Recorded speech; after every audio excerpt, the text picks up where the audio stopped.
चीज पर आइए जिस पर मुझे थोड़ा सा आपका टाइम लेना है। वला तशरबन्न खमरन फइन्नहु रासु कुल्ले फाहिशतिन, शराब को हाथ न लगाना कभी भी, इसलिए कि वो हर बुराई की जड़ है। सारी बुराइयों की जड़ क्या है? शराब। शराब के बारे में एक हुक्म नाजिल होता है। सुनिए, जब शराब हराम नहीं हुई थी तो मक्के के अंदर ये हुक्म नाजिल होता है, क्या? वमिन समरातिन नखीली वल अनाबी तत्तखिज़ून मिनहु सकरन व रिज़्क़न हसना। लोगों, खजूर और अंगूर में से कुछ फल ऐसे, खजूर और अंगूर जैसे, जिनसे तुम नशा बनाते हो, तत्तखिज़ूना मिनहु सकरन, जिनसे तुम नशा बनाते हो, व रिज़्क़न हसना, और पाकीज़ा और खूबसूरत रिज़्क़ भी हासिल करते हो। खजूर और अंगूर ऐसे खाओ तो पाकीज़ा, और निचोड़ कर अगर वो बना लो उसकी शराब तो नशा। लेकिन अभी हराम नहीं हुआ, सिर्फ अल्लाह ताला ने इतना कहा। जब आप मक्के से मदीना आए तो कुछ लोगों ने शराब के बारे में सवाल किया, जुए के बारे में सवाल किया। आयत नाजिल होती है, यसअलूनका अनिल खम्री वल मैसिर, ऐ मोहम्मद सल्लल्लाहु अलैहि वसल्लम, कुछ लोग ऐसे जो आपसे जुए और शराब के बारे में पूछते हैं। कुल फीहिमा इस्मुन कबीर, तो आप फरमा दीजिए कि ये बहुत बड़ा गुनाह है। व मनाफिउ लिन्नास, लेकिन लोगों के लिए इसमें कुछ नफा भी है, कुछ फायदा भी है। शराब में कुछ फायदा भी है। फायदा क्या है मालूम है? उस जमाने में लोग शराब क्या पीते थे? हमारी तरह नहीं पीते थे। उस जमाने में शराब इसलिए पीते थे, यार ऐसे गरीबों में माल लुटाएंगे तो अच्छा नहीं लगेगा, गरीबों को ऐसे देंगे तो अच्छा नहीं लगेगा, तो शराब पी लेते थे वो। अब कोई आ रहा अल्लाह के नाम पे दे दो, इधर आ, शराब के नशे में वो खूब दिया करते थे। तो अल्लाह ने उसी तरफ इशारा किया, इस्मुन कबीर, गुनाह तो बहुत बड़ा है, व मनाफिउ लिन्नास, लेकिन कुछ मुनाफा, कुछ अच्छाइयां भी है। लेकिन इस्मुहा अकबरू मिन नफ़इहिमा, इन दोनों का गुनाह उनके नफे से बढ़कर है। गुनाह ज्यादा है, नफा कम है, और जिसके अंदर नफा कम हो, नुकसान ज्यादा हो, उस चीज को छोड़ देना चाहिए, छोड़ देना चाहिए। फिर एक दौर था, एक अंसारी नौजवान ने हजरत अली की और अब्दुर्रहमान इब्न औफ की दावत की। थोड़ा सा इधर सुनिए, हमें कुछ हलचल लगती है आपकी। अब आप सुनिए, एक अंसारी नौजवान ने मदीने में हजरत अली की और अब्दुर्रहमान इब्न औफ की दावत की, खाना खिलाया, मगरिब से पहले ही खाना दौर चला, खाना खा लिया सबने, और खाना खाने के बाद शराब का दौर चला। अभी हराम नहीं हुई थी शराब, शराब का दौर चला, और शराब पीने के बाद सब झूम गए। और हाँ, शराब के नशे में जैसे ही आए वैसे ही मगरिब की नमाज का वक्त हो गया, अजान का वक्त हो गया। किसी ने अब्दुर्रहमान इब्न औफ को नमाज पढ़ाने के लिए खड़ा कर दिया, अब नशे में, और नमाज पढ़ाने के लिए खड़ा कर दिया। अब ये नमाज पढ़ा रहे हैं, अल्लाहु अकबर। अब सुनिए शराब के नशे में नमाज कैसे हो रही है, वो देखिए। अल्लाहु अकबर, अल्हम्दुलिल्लाहि रब्बिल आलमीन अर्रहमानिर रहीम मालिकि यौमिद्दीन इय्याका नअबुदु व इय्याका नस्तईन इला आखिर गैरिल मग़दूबि अलैहिम वलज़्ज़ालीन। ऐसे हो रहा है। इतनी तो सही चल गई गाड़ी, अब वो और बढ़ता जा रहा नशा में। अब कुरान की आयत ही बदल दी, अब वो पढ़ रहे हैं, कुल या अय्युहल काफिरून। आयत क्या है? ला अअबुदु मा तअबुदून। और वो क्या पढ़ रहे हैं? कुल या अय्युहल काफिरून नहनु नअबुदु मा तअबुदून।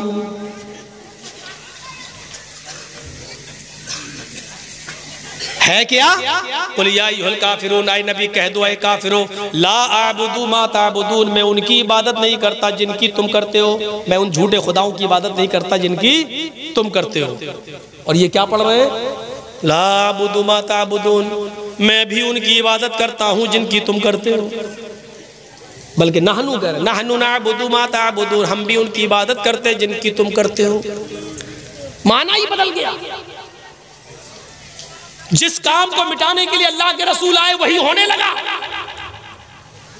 तो उस वक्त अल्लाह ताला ने कुरान के अंदर ये आयत नाजिल फरमाई, या अय्युहल्लज़ीना आमनू ला तक़रबुस्सला व अंतुम सुकारा हत्ता तअलमू मा, जो तुम बोलते हो जब तक तुम उसको जान न लो कि क्या बोल रहे हो, उस वक्त तक तुम नमाज के करीब न जाओ। आए मुसलमानों, आए ईमान वालों, ला तक़रबुस्सला, तुम नमाज के करीब मत जाओ। वान तुम सुकारा, जब तुम नशे में हो। हत्ता तअलमू मा तक़ूलून, जब तक कि जो तुम्हारे मुंह से निकल रहा है उसको तुम समझने न लगो कि हम क्या बोल रहे हैं, हमारे मुंह से क्या निकल रहा है। जब तक इसका इल्म तुम्हें ना हो जाए तब तक तुम नमाज के करीब मत जाओ।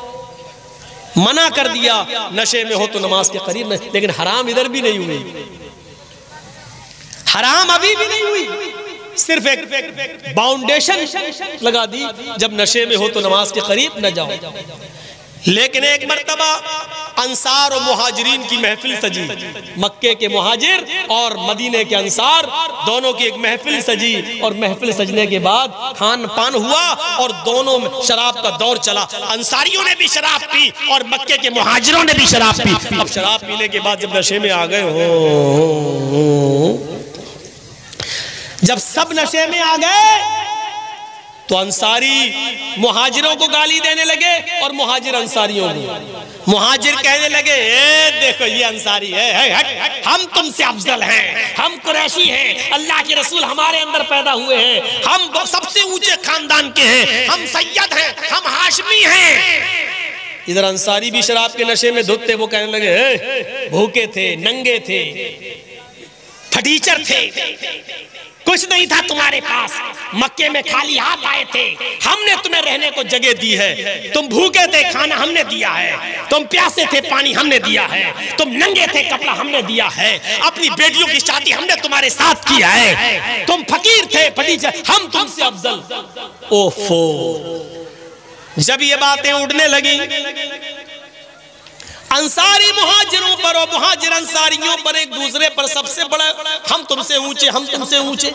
अल्लाह के रसूल तो इसी चीज को मिटाने आए थे कि कोई किसी बड़ा नहीं, कोई छोटा नहीं है, इसको मिटाने आए। और ये क्या हो रहा है, जब ये चीज अंसार और मुहाजिरीन के दरमियान हुई तो हतमी तौर पर यह आयत नाजिल हुई और कुरान ने शराब की हुर्मत का ऐलान कर दिया। इन्नमल खमरु वल मैसिरु वल अंसाबु वल अज़लामु रिज्सुम मिन अमलि शैतान फजतनिबूहु लअल्लकुम तुफ्लिहून। लोगों, आज शराब और जुआ, वल अंसाब बुतों के नाम पर चढ़ावे, वल अज़लाम और पासे, रिज्सुम मिन अमलि शैतान, ये सब शैतान के अमल है, शैतानी काम है। फजतनिबू, आज के बाद इसको छोड़ दो, इससे बचो। लअल्लकुम तुफ्लिहून, अगर तुम कामयाब होना चाहते हो। आज बिल्कुल शराब की हुर्मत का ऐलान कर दिया, इतने दौर से गुजरने के बाद शराब की हुर्मत का ऐलान कर दिया।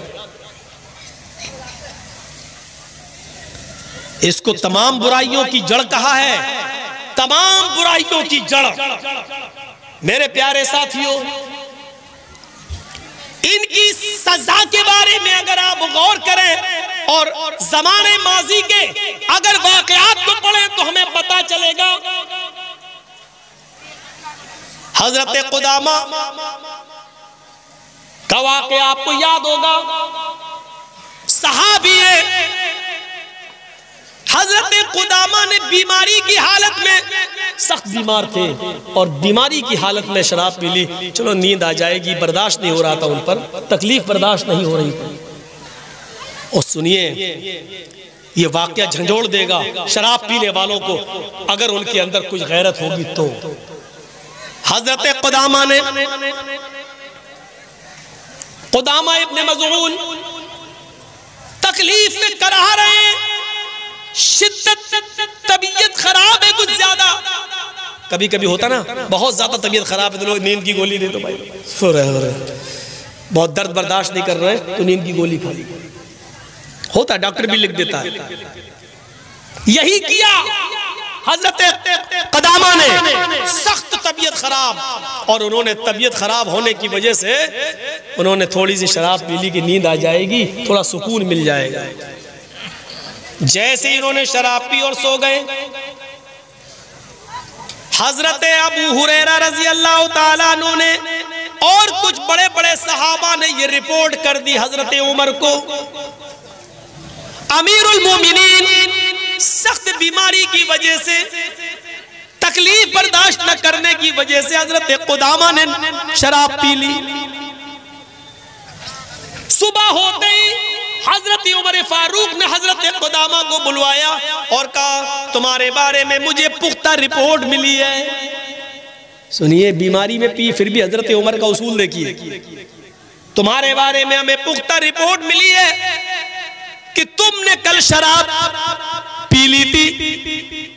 हजरत कदामा कहते हैं, हाँ अमीरुल मोमिनीन, बहुत ज्यादा तबीयत खराब थी, बर्दाश्त नहीं हो रहा था, इसलिए सुकून हासिल करने के लिए मैंने थोड़ी सी शराब पी ली। हजरत उमर कहते, शराब पीने वाले की सजा यह है कि उसको 40 कोड़े मारे जाएंगे, 40 कोड़े खाने के लिए तैयार रहो। हजरत अबू हुरैरा और दूसरे बड़े बड़े सहाबा कहने लगे, अमीरुल मोमिनीन, मैं आपको मना नहीं कर रहा हूं, इनको सजा देने के लिए मना नहीं कर रहा हूं, शराब पी सजा मिलनी चाहिए, लेकिन अभी इनकी तबीयत बहुत ज्यादा खराब है, अभी ये बहुत ज्यादा बीमार है, लिहाजा सजा को उतने दिनों के लिए मुअख्खर कर दीजिए, टाल दीजिए, जब तक इनकी तबीयत ठीक ना हो जाए। जब ये सेहतमंद हो जाए, तबीयत इनकी ठीक हो जाए, तब इनके जिस्म पर कोड़े लगा देना, लेकिन अभी ये बर्दाश्त नहीं कर पाएंगे। हजरत उमर फरमाते, वाह मेरे साथियों, तुमने कितना अच्छा मशवरा दिया, इनकी तबीयत ठीक हो जाए तक मैं इनका इंतजार करूं, और इनकी तबीयत ठीक होने से पहले ही मैं अल्लाह के पास चला जाऊं, मैं मर जाऊं तो मेरे ऊपर हद, अल्लाह क़यामत के दिन मुझसे सवाल करेगा। हद शरई का मुर्तकिब एक शख्स तुम्हारे पास आया, पकड़ा गया, और तुमने उसके ऊपर शरई हद नाफिज नहीं की, तो मैं अल्लाह को क्या जवाब दूंगा? नहीं, मैं इनको अभी और इसी वक्त सजा दूंगा, उनकी बीमारी में ही मैं सजा दूंगा, मैं सजा को टाल नहीं सकता। फिर हजरत उमर फारूक ने एक आदमी बुलाया और कहा कि इनको कोड़े लगाओ। एक मजबूत कोड़ा मंगाया गया और बीमारी की हालत में हजरत कुदामा इब्ने मज़ऊन को, उनकी बीमारी की हालत में उनको कोड़े मारे गए, 40 कोड़े। उन्होंने कोड़े तो खा लिए, बर्दाश्त कर लिया, लेकिन उन कोड़ों की ज़र्ब ने उनकी हड्डियों में दर्द पैदा कर दिया कि वो फिर पूरी जिंदगी वो सही नहीं हो सके। फिर उन्होंने पूरी जिंदगी उस मार का असर उनकी बॉडी के ऊपर रहा, वो सही से चल नहीं पाते थे, सही से बैठ नहीं सकते थे, सही से खा नहीं सकते थे। लेकिन मेरे भाइयों, हजरत उमर फारूक ने इस हाल में भी उनको सजा दी। जिस तरह लड़के लड़की के मामले में पंचायत बिठाल के सजा देते हो, शराबियों को क्या सजा देते हो मुझे बताएं। मुआशरे के लोग और जिम्मेदार और सरपंच और सरदार क्या सजा देते हो शराब पीने वालों को? हजरत उमर फारूक ने सजा दी, बीमारी के हाल में सजा दी। और इस नौजवान नस्ल को सोचना चाहिए कि जब बीमारी की हालत में शराब थोड़ी सी पी ली, जबकि हम लोग भी दर्द की दवाएं ले लेते हैं, नशे की नींद की गोलियां खा लेते हैं, हमें और आपको सोचना चाहिए अगर हजरत कुदामा ने बीमारी की वजह से सुकून पाने के लिए थोड़ी सी शराब पी ली, शौक नहीं थी, आदत नहीं थी, लेकिन हराम होने के बाद पी थी, तो हजरत उमर ने बीमारी की हालत में कोड़े लगाए। अब हम अंदाजा लगा सकते हैं, इसके बावजूद कोड़े, हम तो सही हालत में पी रहे हैं। अंग्रेजी देना, देसी देना, पौवा देना, अद्धा देना, क्या क्या होता है। अरे नौजवान जैसे पी रही है। डरो अल्लाह के अज़ाब से, डरो। हजरत उमर फारूक रात की तारीकी में गश्त कर रहे हैं।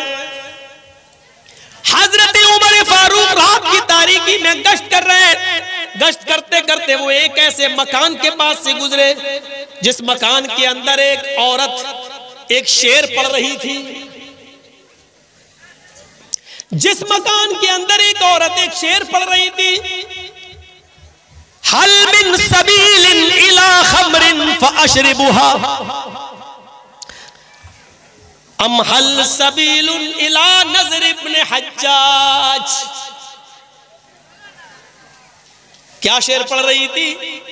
हजरत उमर के कानों में उस घर से औरत की आने वाली आवाज टकराई।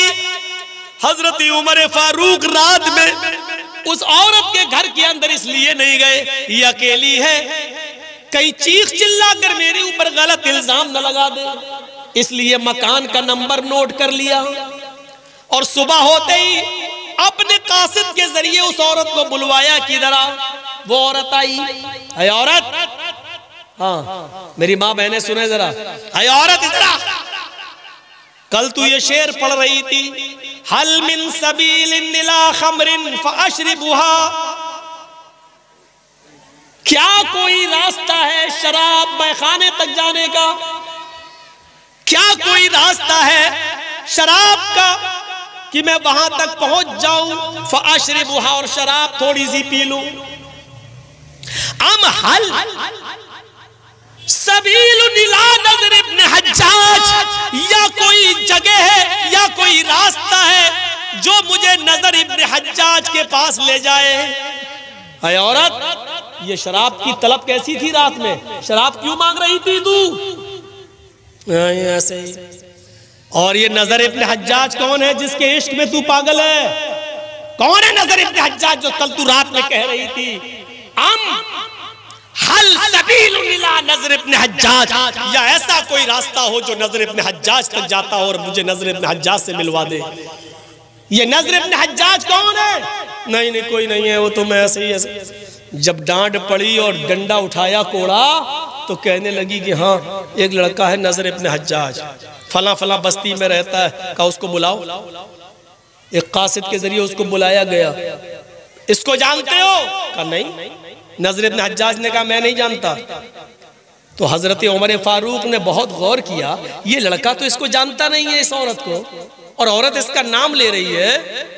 कहा तुम इसी मदीने में रहते हो? कहाँ? तो हजरत उमर फारूक ने बहुत गौर किया तो पता ये चला कि वो इसलिए आशिक थी औरत क्योंकि वो बहुत ज्यादा खूबसूरत थे, और उस नजर इब्न हज्जाज के आगे के जो बाल थे पेशानी के, यहाँ वो बहुत आगे, जिसको बोलते हिप्पी कट बाल।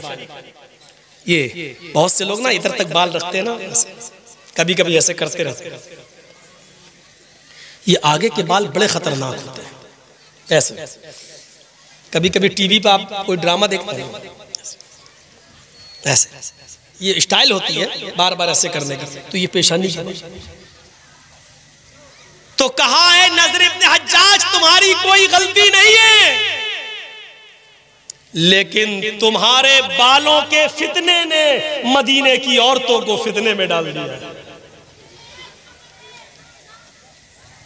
आए नजर इब्न हज्जाज, तुम्हारी ये पेशानी के बड़े बड़े बालों ने मदीने की औरतों को फितने में डाल दिया है। मदीने की औरतें तुम्हारे बालों पे फिदा हो रही हैं, इसलिए तुम्हें बाल कटवाना पड़ेंगे। कहा ठीक है मैं कटवा लूंगा। है तुम क्यों कटवाओगे? अब तो मेरी नजरों के सामने आ गए, तो बैठो। हज्जाम को बुलाया, का पूरा टकला कर दिया, बिल्कुल वैसे ही कर दिया जैसे हमारे इस देश के, नहीं बोलूंगा केस हो जाता, बोलता मालदा में हूं केस इटावा में हो जाता। वो समझ गए होंगे आप कौन कौन है।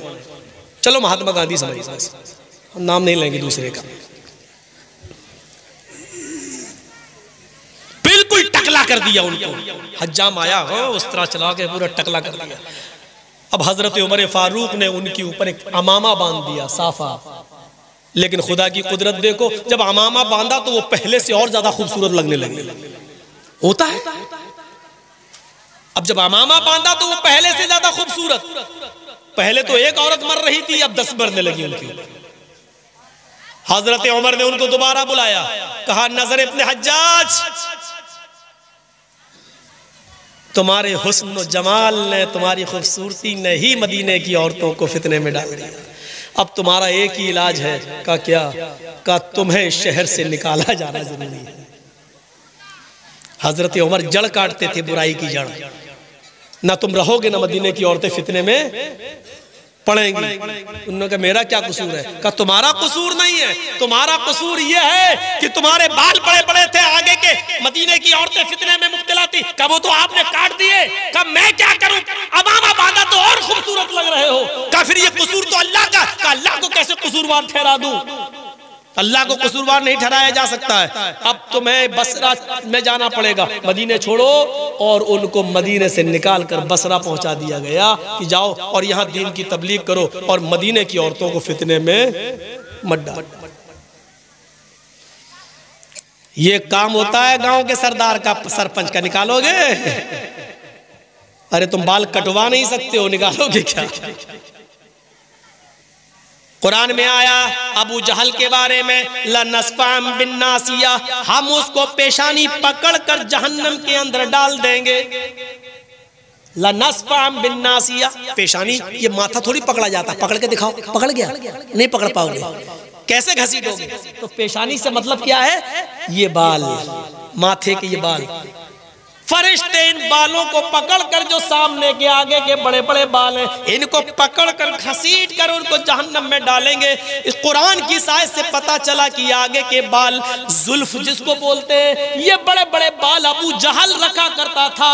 अबू जहल की पहचान थी। और अबू जहल के बारे में अल्लाह ताला ने यह फरमाया, नौजवानों आगे के बाल बढ़ा कर अबू जहल की सिफत अपने अंदर पैदा ना करो। शराब वो मांग रही थी कि शराब पी लूं ताकि मैं नजर इब्न हज्जाज को भूल जाऊं, या कोई मुझे नजर इब्न हज्जाज के पास पहुंचा दे। पता चला वो शराब इसलिए मांग रही थी ताकि नजर को भूल जाऊं, या फिर नजर इब्न हज्जाज के पास चली जाऊं और उसके साथ उसके जिस्म से चिपक जाऊं, जिना कर लूं। सच कहा अल्लाह के नबी ने, शराब हर बुराई की जड़ है, हर बुराई की जड़। सुनन नसई की एक रिवायत मौजूद है, सुनन नसई की एक रिवायत मौजूद है। हजरत उस्मान गनी उस हदीस के रावी हैं, फरमाते हैं कि कौमे बनी इसराइल के अंदर एक बहुत पक्का बड़ा परहेजगार आबिद इबादत गुजार था, जिसने अपनी पूरी जिंदगी इबादत में गुजार दी। उस इलाके के अंदर, उस बस्ती के अंदर एक बदकार औरत रहा करती थी जिसका शौहर मर गया, बेवा थी, और वो नौजवान लोगों को तलाश किया करती थी। उसकी नजर उस आबिद पर पड़ गई, उस इबादत गुजार पर पड़ गई। उसने अपने घर के नौकर चाकरों को या किसी खादिमा से कहा कि फला फला औरत तुम्हें बुला रही है और एक मामले में तुम्हें गवाही देना पड़ेगी। उस बेचारे नेक आदमी ने, सुनन नसई हदीस के अल्फाज है, उस बेचारे आबिद ने सोचा कि एक गवाही का मामला है तो मुझे सच्ची सच्ची गवाही दे देना चाहिए। वो चला गया, उस औरत ने दरवाजे के अंदर उसको बुलाया कि इधर आओ। जैसे ही उसने दरवाजा खोला, पहला दरवाजा बंद हो गया, दूसरा दरवाजा दिख रहा है, अंदर से आवाज आती है, मोहतरम और अंदर आइए। उसने दूसरा दरवाजा खोला, जैसे ही दूसरा दरवाजा खोला और उसके अंदर दाखिल हुआ तो उसको तीसरा दरवाजा दिखाई दिया, यानी तीसरे कमरे का दरवाजा। अंदर से आवाज आती है, एक और दरवाजा पार कीजिए। वो आगे बढ़ा और उसने तीसरा दरवाजा खोला तो क्या देखता है, तीन दरवाजे खोलने के बाद जो कमरा मिलता है, उस कमरे के अंदर एक बहुत ही खूबसूरत औरत बैठी हुई है। उसके पास एक नौजवान खूबसूरत लड़का है और उस औरत के पास शराब की एक बोतल भी, एक बर्तन भी शराब से भरा हुआ रखा है। उस औरत ने कहा, मैंने कोई गवाही देने के लिए तुम्हें नहीं बुलवाया है, आज तुम्हें 3 कामों में से एक काम करना पड़ेगा। इसने कहा, कौन सा काम? कहा, या तो इस लड़के को कत्ल करो जो नौजवान है, उठाओ ये तलवार छुरी और इस लड़के को कत्ल करो। उसने कहा, भाई ये कैसे हो सकता है, इसने मेरा क्या बिगाड़ा, मैं नाहक किसी को कत्ल क्यों करूं? कहा, अच्छा नहीं कर सकते हो? कहा नहीं। तो फिर मेरे साथ जिना करो। उस खूबसूरत औरत ने कहा कि फिर मेरे साथ जिस्मानी ताल्लुकात कायम करो, मुझसे मिलो।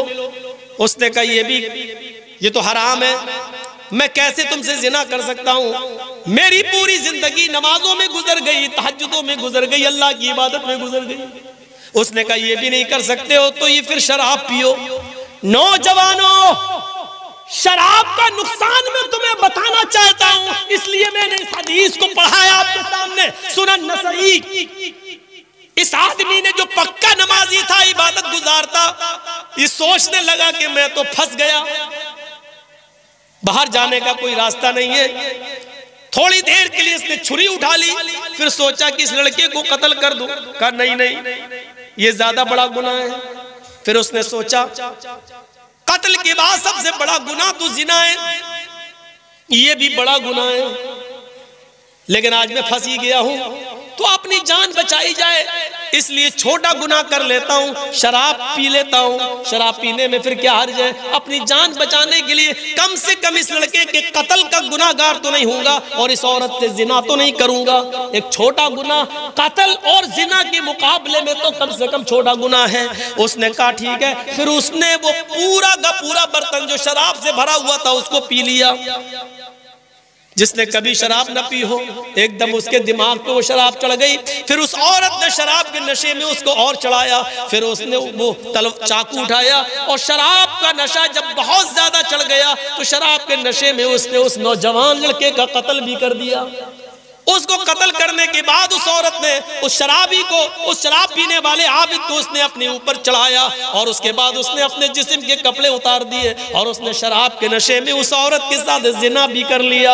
मेरे भाइयों, ये पूरी हदीस सुनन नसई के अंदर उस्मान गनी रज़ियल्लाहु ताला अन्हु से रिवायत है, पूरी मनकूल है। अब आइए इस वाक़े को सामने रख कर देखिए कि पहले तो वो कत्ल भी नहीं करना चाहता था, वो जिना से भी उसने मना कर दिया था, लेकिन जब उसने शराब पी तो शराब के नशे में चूर होकर उसने कत्ल भी कर डाला, जिना भी कर डाला और शराब तो पहले ही पी रखी थी। यानी अभी तो एक गुनाह नहीं करना चाहता था, शराब पीकर उसने तीनों गुनाह कर डाले हैं। सच कहा अल्लाह के रसूल ने, शराब मत पीना, फ़इन्नहु रासु कुल्ली फ़ाहिशतिन, ये शराब हर बुराई की जड़ है। शराब पीने वाला फिर जिना भी करता है, शराब पीने वाला कत्ल क़िताल भी करता है। और शराब के नशे में जो लोग धुत है और नालियों में पड़े रहते, देखिए वो अपने घरों में आके अपनी माँ को गाली देते हैं और अपनी बहन को भी गंदी गंदी गाली देते हैं। मेरे भाइयों, वो अपनी बेटियों को भी गाली देते हैं, क्योंकि शराब इंसान को इस मकाम पर पहुंचा देती है।